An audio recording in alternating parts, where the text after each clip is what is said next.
buen consejo. Ahora sí, Alex, vas. Sí, yo en la parte de nada más, digo, para cerrar el tema de entrevistas y así, ¿te preparaste de alguna manera? Mencionaste el terror de todos los que están entrevistando para empresas grandes, ¿no? Algoritmos. Estabas en una época donde te estabas preparando, digo, nos comentaste, ¿no? Que estabas buscando algo en Europa, pero ¿seguiste algún plan o hiciste algún plan para afilar como tu conocimiento de algoritmos justo para entrar a Spotify? ¿Y qué tan difícil fue esa parte en el caso de Spotify, qué tan alta está la barra, ¿no? Luego dicen, pues es que la barra está altísima, ¿no? ¿Qué consideras tú ahí o qué sentiste en ese momento? Creo que como me preparé como siempre han recomendado en la mayoría de los lados donde he visto, el libro de Cracking the Code Interview y estar haciendo ejercicios en lugares como HackerRank. Todavía no existía LeetCode, pero bueno, hay otros parecidos. Y eso, al final es una habilidad que tienes que desarrollar. Puedes ser tú el mejor programador, no sé, en este caso de iOS o de Android. Y eso no quiere decir que vas a pasar una de estas entrevistas, ¿no? Porque son habilidades que es otra desventaja que tenemos en Latinoamérica que no hemos desarrollado, porque no las vemos en la universidad como en otras universidades en otros países. Y me refiero, o sea, obviamente el tema concreto sí de algoritmos, que sí lo vemos en universidades, pero el tema concreto de implementate este algoritmo en un whiteboard enfrente de dos personas que no conoces y en un idioma que no es tu idioma nativo, ¿no? A eso específicamente me estoy refiriendo. Y eso es la única forma que no te agarre el pánico escénico, es practicar. Y yo siempre he dicho que siempre apliques a empresas que no sean tu primera opción, porque lo más seguro es que no te vaya muy bien, porque no has afinado esos skills, ¿no? Ya me pasó, la primera que apliqué me rechazaron por lo mismo, ¿no? Y yo esperaba eso, ¿no? Al final es un proceso de aprendizaje. Ahora también ya hay opciones donde puedes pagarle a gente y simulas entrevistas. Está mejor porque ya no quemas otras opciones. Pero es eso, es practicar tu inglés, cómo te vas a manejar en un ambiente así, practicar hacerlo así, sobre todo cuando estás leyendo el libro, ¿no? De Cracking the Code Interview. No nada más lo leas, sino sí ponte a hacer los ejercicios en un cuaderno, o si tienes un pizarrón en tu oficina o en tu casa, mejor. Y si es difícil, no voy a decir que fue fácil. Creo que ya para ese entonces, cuando hice la entrevista de Spotify, ya había hecho otras 3 entrevistas. Sí. Una de la primera que me rechazaron, las otras 2 me habían aceptado. Entonces ya llegué como con más confianza y más práctica, básicamente. Y entonces no la sentí tan difícil. Pero si hubiera sido la primera, seguramente también la hubiera fallado, ¿no? Y es eso, no piensen que... Yo siempre he dicho que en esas entrevistas se evalúan qué tan bueno eres haciendo entrevistas, ¿no? No están evaluando necesariamente qué tan bueno eres programando. Entonces no lo vean como, bueno, ya soy muy bueno en React y hago React todos los días y voy a aplicar un trabajo en React y ya no tengo que estudiar, ¿no? Es una habilidad muy, muy distinta hacerlo en esos constraints, de tiempo, constraints de espacio, constraints de idioma, constraints de habilidades, porque te piden algoritmos que probablemente no ocupas día a día, ¿no? Y el otro también es cómo llevar la entrevista, ¿no? Al final tiene que ser una conversación, hablar con ellos. Ahora que estoy del otro lado haciendo entrevistas, te das cuenta que sí es muy importante que muchas veces, al menos en Spotify, no esperamos que sepas todo, pero esperamos que sepas dialogar con nosotros para llegar a las soluciones adecuadas.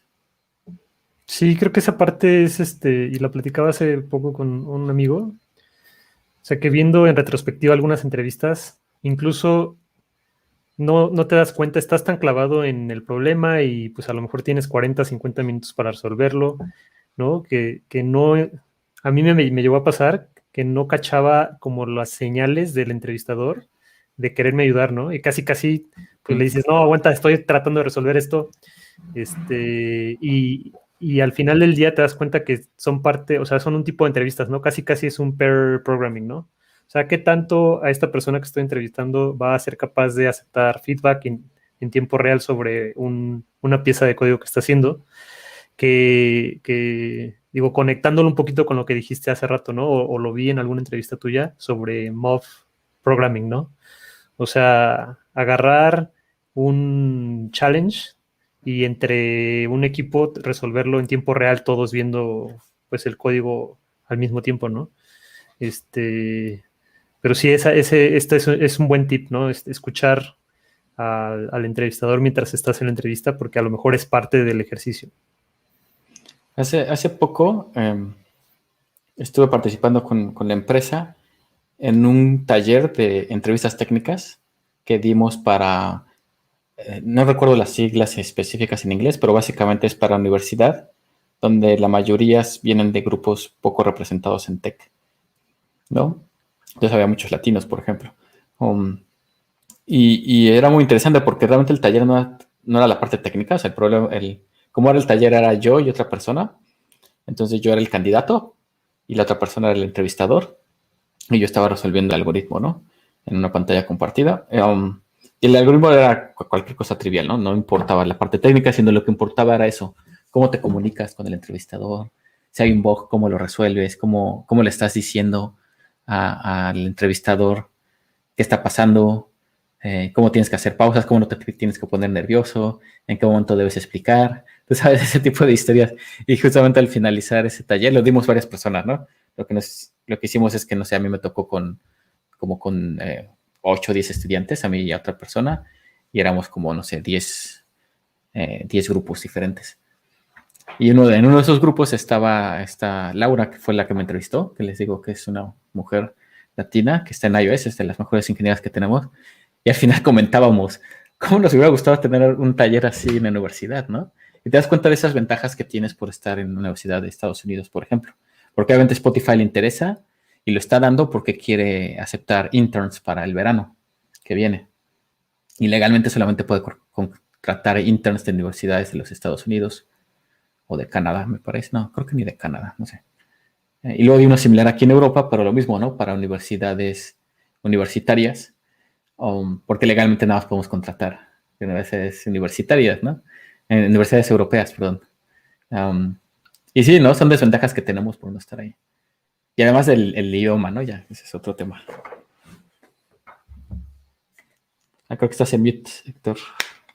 Sí, no te oímos. No estás en mute, pero no te oímos.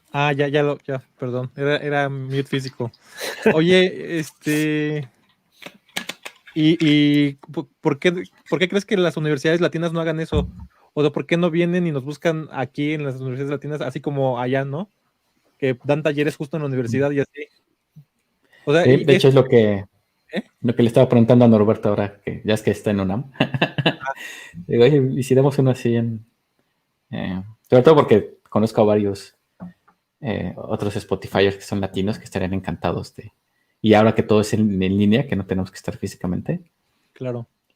Y sí, ayuda mucho, ¿eh? O sea, la verdad es que sí, te digo, lo que comentaba con Laura era, inventes, está buenísimo este tipo de información que no recibes de otra forma, ¿no? Claro. Sí, y algo de lo que yo siempre ando diciendo, que la universidad no te da todo lo que necesitas para trabajar y que es como, es un gasto de inversión, o sea, es una inversión contra gasto de tiempo y energías y dinero. Aquí en América Latina no machea, pero justo porque creo que en las universidades en otros países como Estados Unidos o las europeas, la preparación es muchísimo mayor que la de aquí, ¿no? O sea, la preparación que te dan hoy, bueno, por lo menos lo que se ve es muchísimo mayor, ¿no? Que es aquí te encuentras a veces con el profesor que justo no pudo hacer más de su carrera que continuar 20 años en la universidad sin prepararse, ¿no? Te encuentras muchos No, profesores. perdón, No, adelante. tú. Y también es el tema de que pues, las universidades tienen contactos con las empresas, entonces las empresas están reclutando en esas universidades y lo que hacen es, como en este caso, envías a tus empleados a capacitarlos, ¿no? En las skills, y no necesariamente técnicas, sino también otro tipo de skills que necesitan en esas universidades. Entonces, realmente, incluso en Stanford tienen cursos o clases donde literalmente están haciendo algoritmos en el whiteboard y se los da gente de Google o de Apple y estas empresas, ¿no? Entonces sales de ahí y ya sabes cómo hacerlo, ¿no? Claro, Sí, muy bien. alguna vez me tocó ver vino Airbnb a reclutar gente aquí a México y la verdad es que lo hicieron bastante bien. Se organizaron como una plática en un lugar muy bonito y parte de lo que pues trataban de hacer era convencer a la gente de que aplicara, o sea, como que te decían, esta vacante que estás viendo que se ve súper compleja, en realidad tienes que quitarle estas piezas porque pues probablemente no, digo, no es que no sirvan, pero como que decían que no te dé miedo aplicar solo porque ves como el rol que está descrito ahí súper avanzado, ¿no?